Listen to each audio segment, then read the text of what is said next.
Welcome to the Slop Farm. Enjoy the video.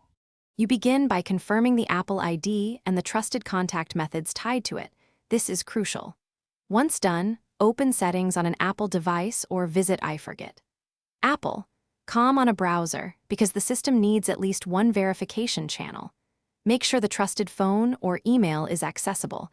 You will receive codes. If you don't have a trusted device, gather account details and billing info so you can verify ownership during account recovery. You now follow Apple's reset flow step by step. After entering the Apple ID, choose the best verification method, trusted device prompts, SMS code, or recovery key if enabled, and request the code. When the code arrives, input it without delay. If it fails, request a new one.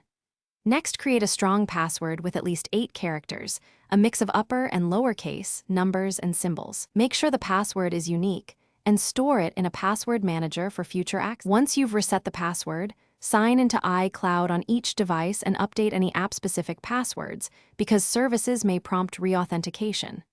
If you can't verify with trusted methods, start Apple's account recovery. This can take days. You'll get status updates via the contact method you provided. If you enabled a recovery key, use it now to bypass delays. If everything still fails, contact Apple support directly with your device serial and proof of purchase.